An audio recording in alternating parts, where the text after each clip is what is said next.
કોઈપણ જેલમાં મારામારી, કેદીઓ અને જેલરો વચ્ચેના હુમલા કે પછી ખૂંખાર કેદીઓ વચ્ચે વર્ચસ્વની લડાઈ, પરંતુ અમે આપને જેલની એક એવી તસવીર બતાવવા જઈ રહ્યા છીએ જે જોઈ કદાચ આપના મનમાં રહેલી જેલની તસવીર બદલાઈ જશે।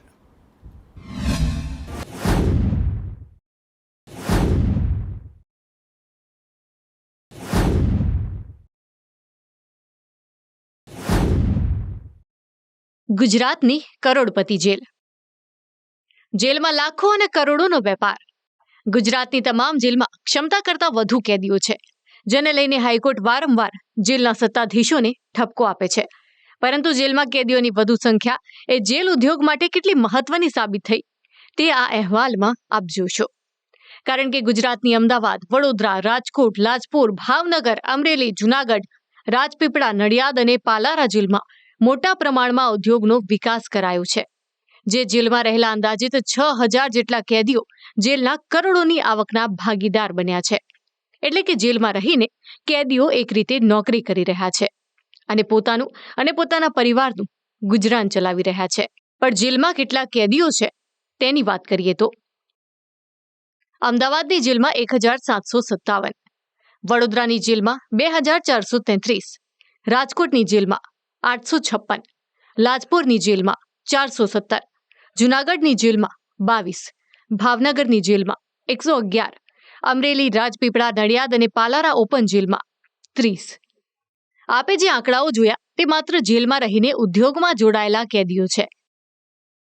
જે તમામ કેદીઓ જેલમાં વણાટ, સુથારી, દરજી, ભજીયા, બેકરી, ધોબી, પ્રેસ વિભાગ, કેમિકલ વિભાગ, હીરા ઉદ્યોગ, ઓપન જેલમાં ખેતી અને ગૌશાળા જેવા વિભાગોમાં કામ કરે છે।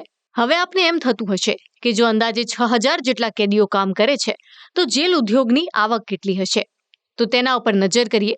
પરંતુ તે પહેલા વર્ષ 2017માં રાજ્યની તમામ જેલોની આવક 8,95,32,897 હતી, જે વધીને 2024માં 42,03,24,560 પહોંચી।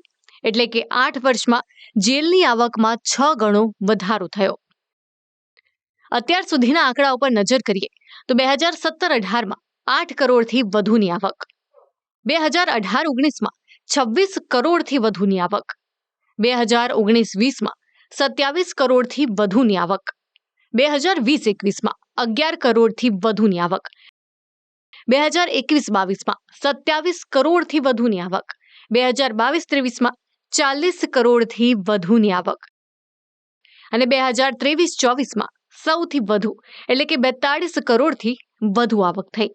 2017-18માં કુલ પ્રોડક્શન ગુજરાત ઇન્ડસ્ટ્રીઝનો, જે પ્રેઝન્ટ ઇન્ડસ્ટ્રીઝનો 8 કરોડ જેટલા હતો। અત્યારે જે પ્રોડક્શન 42 કરોડ જેટલા થઈ ગયો છે। અમદાવાદમાં રહેતા લોકો એ જેલના ભજીયા છે એવો એક વ્યવસાય છે તેના વિશે જાણતા હશે, પરંતુ હજુ તમને નવાઈ લાગશે કે જેલના પોતાના પેટ્રોલ પંપ પણ છે અને જેલમાં ખેતી અને પશુપાલન પણ થાય છે। પરંતુ જેલના તમામ ઉત્પાદન એ સરકારી કચેરી કે પછી હોસ્પિટલ કે પછી હોસ્ટેલોમાં જતા હોવાથી લોકો આ વાતથી અજાણ હોય છે। પરંતુ આગામી સમયમાં તમને જેલની તમામ પ્રોડક્ટ ઓનલાઈન વેચાતી મળે તો પણ નવાઈ નહીં, કારણ કે જેલનું ઉત્પાદન ઓનલાઈન વેચાય તો તેનો લાભ કેદીઓને પણ મળશે। માટે જ આગામી સમયમાં જેલનું ઉત્પાદન એ ઓનલાઈન વેચાણ થાય તે માટે પણ વિચારણા ચાલી રહી છે। એક તો આ અવેરનેસ કે આપણે બ્રાન્ડિંગ કરી શકીએ છીએ।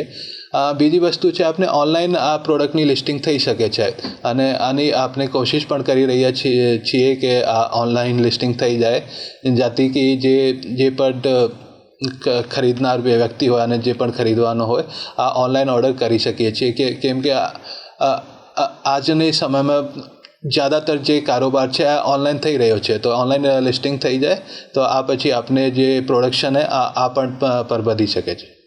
જેલના ઉદ્યોગ અને કેદીઓ સાથે થતી સતત મુલાકાત બાદ એક વાત જેલના સત્તાધીશોના ધ્યાને આવી। જેલમાં સજા ભોગવી રહેલા મોટાભાગના કેદી એ સમય સંજોગના કારણે ગુનો કરી બેઠા હોય છે, પરંતુ તેનો પસ્તાવો એ આખી જિંદગી રહે છે।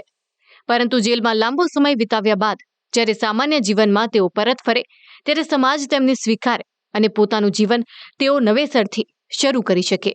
તે માટે આ ઉદ્યોગ કેદીઓ માટે એટલા જ મહત્વના છે। સેન્ટ્રલ જેલમાંથી ચાલતો કરોડોનો વેપાર જોઈને એક વાત તો માની શકાય અને સાથે જ ગુજરાતી તરીકે ગર્વ પણ થાય કે જેલની 22 ફૂટની દિવાલોની અંદરથી કરોડોનો વેપાર કેવી રીતે કરવો તે ગુજરાતી પાસેથી જ શીખી શકાય. કેમેરામેન મેહુલ પટેલ સાથે જિગ્નેશ પટેલ, સંદેશ ન્યૂઝ, અમદાવાદ.